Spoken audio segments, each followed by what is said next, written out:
Good morning, riders, crew, friends, and family. Welcome to a most unusual Breaking AIDS ride opening ceremonies. This is not the ceremony we wanted or even expected, but we're excited about it anyway, because here we all are together again on a beautiful September morning. And while we couldn't all be in Cooperstown this year, we do have greetings for you from Cooperstown, from Mayor Ellen Tillepaugh. Hello, I'm Ellen Tillepaugh, Mayor of the Village of Cooperstown. Last year, I had the honor of saying a few words of welcome to all of you at the Clark Sports Center here in Cooperstown as you began your 3-day Breaking AIDS ride. This year, our nation is dealing with a global pandemic, COVID-19, and like so many important events in 2020, the ride is virtual. So I cannot welcome you in person to our village, but I am more than glad to offer words of encouragement to all of you as you continue the important work supported by the ride. As I mentioned last year, our small community of 1,800 was in the national spotlight when one of our own, Hank Nichols, a young man born with hemophilia, contracted HIV at the age of 10.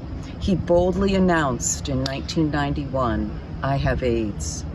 He made it his Eagle Scout project to raise awareness of HIV/AIDS at a time when there was much misinformation and prejudice against those with this horrible illness. And we thank you all for your commitment to that advocacy and to supporting Housing Works. Support which is even more important now as the coronavirus so adversely impacts the homeless and vulnerable New Yorkers. Next year, in 2021, I look forward to welcome you back to beautiful Cooperstown. Stay safe, stay healthy, and stay committed to continuing the important and valuable work to support those with HIV/AIDS. Our village awaits your return. Safe travels. Thank you, Mayor Tillepaugh. This is our target year to end AIDS as an epidemic in New York. It'll be another year or so before we know for sure that we made it, but we know that we're close. And we know that we built a model that we can deploy across the country, and that is huge. We have a lot to celebrate today. When the AIDS crisis is over, that will mean we won't have to bury any more loved ones. It'll mean we live in an inclusive society, one that says that our most marginalized members matter, that their lives matter. It'll mean that we get to ride our bikes just because it's a nice day and the sun is out, and why not? Housing Works is already planning for that day. They're already working with organizations across the country, building plans to replicate our success in New York. In partnership with Bailey House, they're already making sure that the AIDS crisis stays over in New York by guaranteeing affordable housing, healthcare, and mental health services to at-risk populations. That work has never been easy, but this year has been made even more challenging by coronavirus. COVID has diverted resources, pulled our focus away from AIDS, and for at-risk New Yorkers, it has made it harder to manage everyday life, including adhering to medical regimes and harm reduction plans. Once again, Housing Works has stepped up by building the nation's first COVID stabilization and isolation centers for street homeless people based on a harm reduction model, using the lessons they've learned during 30 years of fighting AIDS. So yes, we can see the end of AIDS epidemic, but we still have work to do. And if we don't put the brake on AIDS, who will? This is why we support Housing Works. This is why we ride. I would like to welcome rider number 85, Beth Shapiro. Ooh, Blake, that's a lot to follow. Thank you. I thought this would be easier from a distance, but I'm not so sure that it is. As many of you know, my brother died of AIDS in 1987. He was 24, I was 22, and quickly saw the devastation of the early days of AIDS. In 1999, I did my first AIDS ride and began this journey of finding my ride family, this most incredible group of passionate, caring, giving people connected through loss and love. As the executive director of City Meals on Wheels, from the beginning of the COVID-19 pandemic, my team was pushed to the limits as we've never seen before. We typically deliver 2 million meals annually to homebound elderly. We also serve as the city's emergency arm for feeding older New Yorkers in emergencies. We were there for 9/11, Hurricane Sandy, and now in response to COVID-19. Last year, as a whole, we delivered 500,000 emergency meals throughout the year. This past spring, we delivered more than that in just a matter of weeks. So why am I talking about City Meals when this is the Breaking AIDS ride? Because this year, I was again given a front row seat to see the devastation of a pandemic and how much can be done to address it, but with the dedication of even just a few individuals. While City Meals was working to feed isolated older New Yorkers, Housing Works was saving lives as they have done for decades in response to HIV and AIDS. They rallied to provide PPE to frontline workers.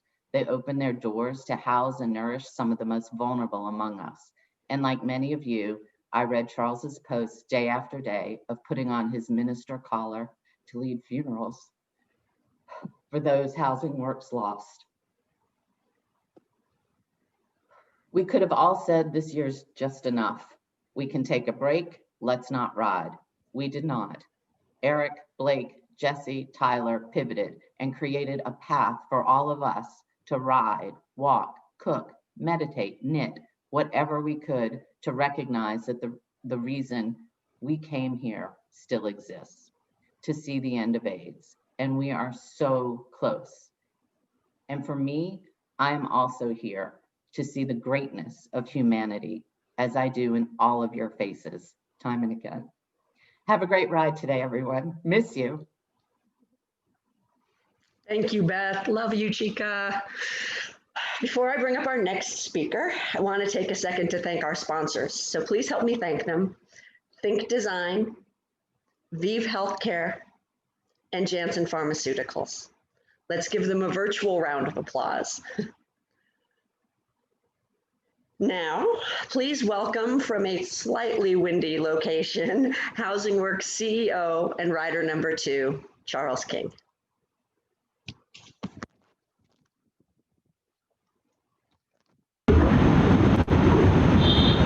Good morning.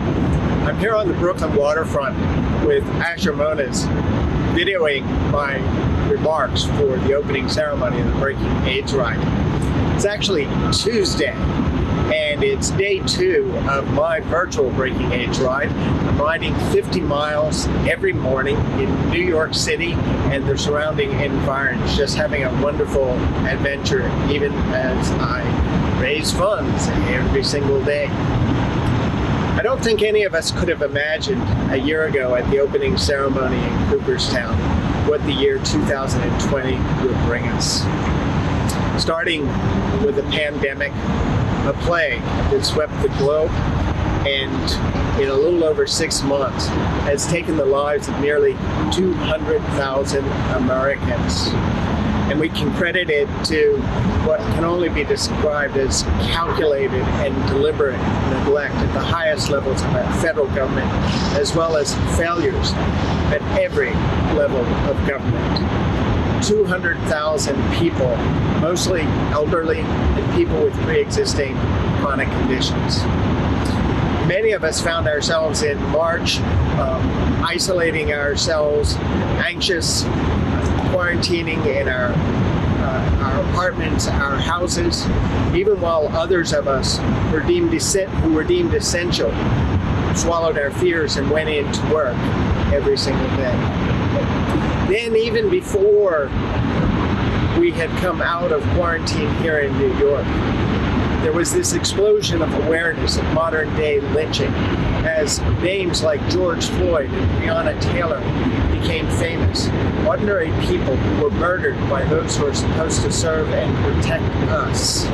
Murdered simply because of the color of their skin, leading to the largest protest movement in the history of the United States. Black lives do matter.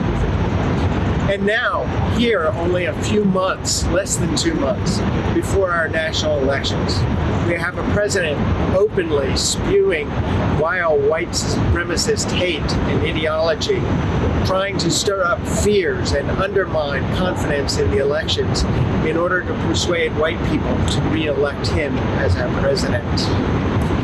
And this is only 3/4 of the way through the year. What's the last quarter going to bring? It not only leaves us feeling anxious, but it could actually paralyze us and lead us to utter inability to do what we need to do to make change happen. But there is an antidote to this paralysis, and that is love. I'm not talking about some kind of sentimental or romantic love. I'm talking about the kind of love that leads us to take care of each other. The kind of love that leads us to engage daily in acts of kindness for strangers. The kind of love that leads us to honor the folk who died in another pandemic that still rages in the face of COVID-19. Kind of love that has led all of you to support the Breaking AIDS ride over the years and even this year when we can't be together. The kind of love that has led someone like Tom, our chief bike tech, who's been doing this ride for years, to ride himself for the first time, logging in as of Facebook last night over 500 miles. Or Nori, who usually greets us every evening on the ride and hands us our room assignments, walking each day to raise funds to support Housing Works.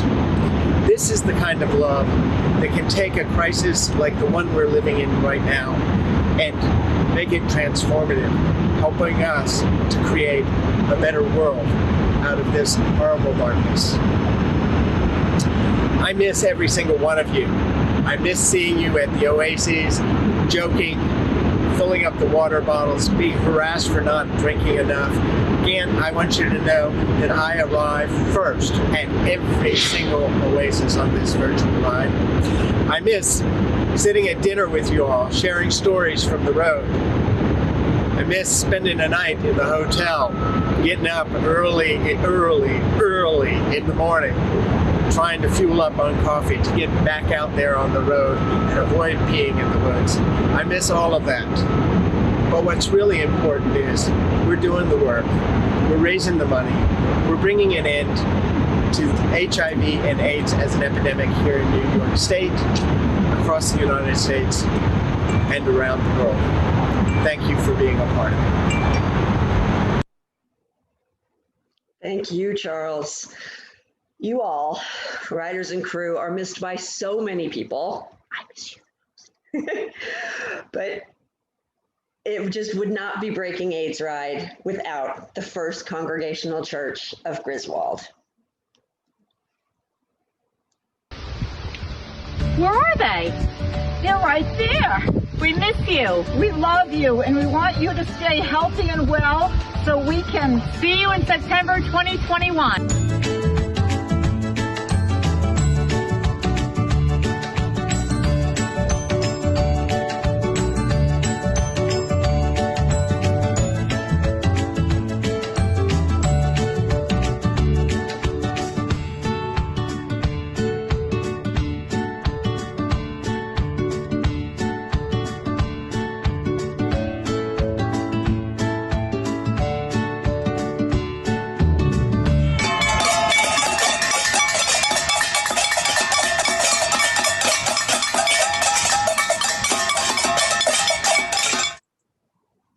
Thank you, Andrea. Thank you, Laura. Thank you to everybody at the First Congregation.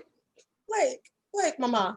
Hi. Hola, chica, hola. Hola, chica, hola. First of all, watching that, I got all the feels, and they had on masks, y'all. They had on masks.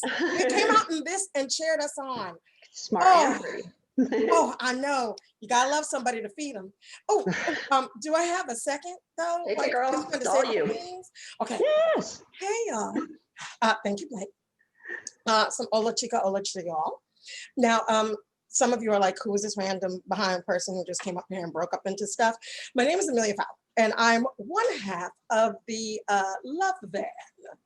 We do SAG vehicle during the actual face-to-face ride. And well, this year, I have the honor and the pleasure of being your host for the virtual Pride activities that'll be coming up at 9:30 a.m. this morning.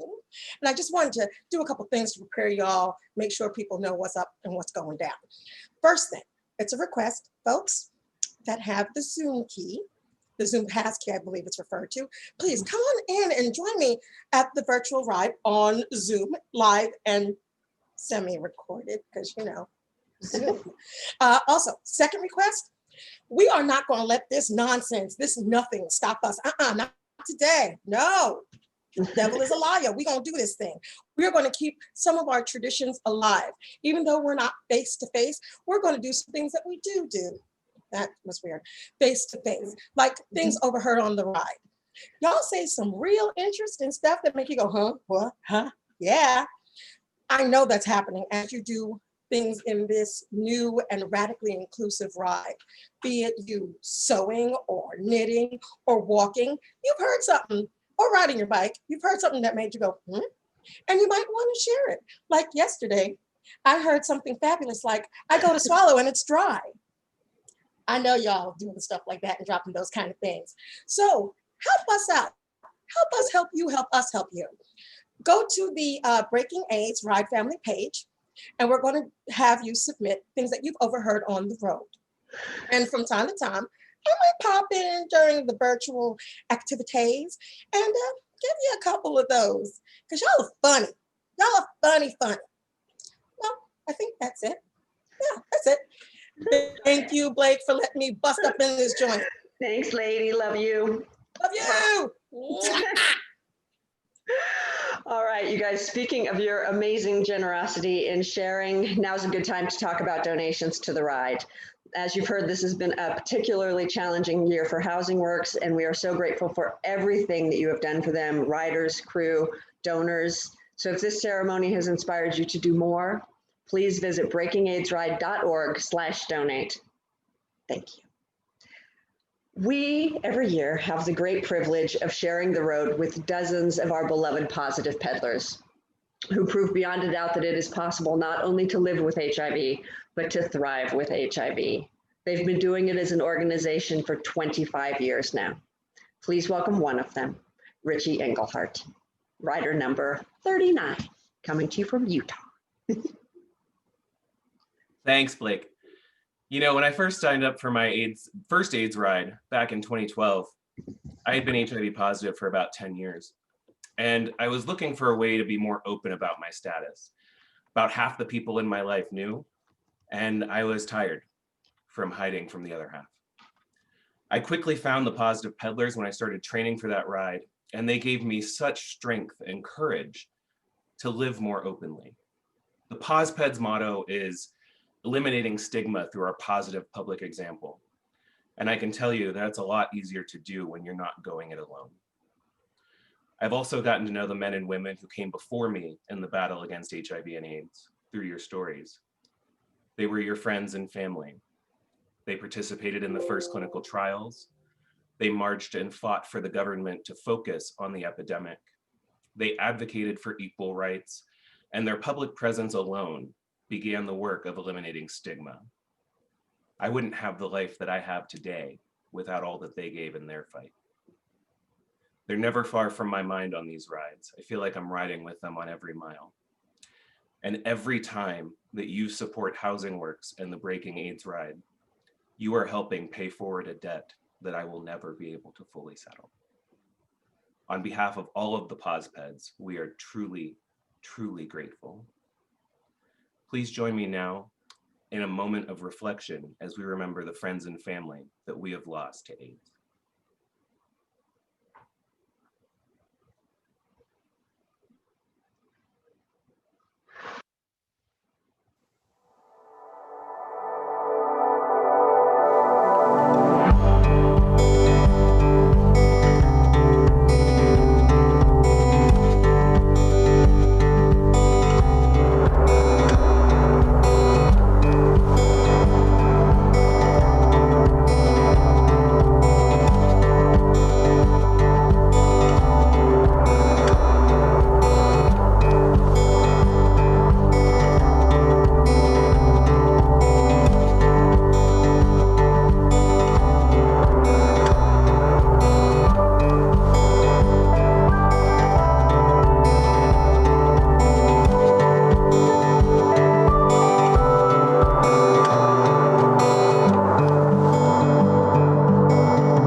For those of you who are riding, the time has arrived. Your route awaits. For those of you who are joining us virtually throughout the day today, our programming will begin on Zoom at 9:30 today. If you've earned the passkey to all of our virtual events, please log in there.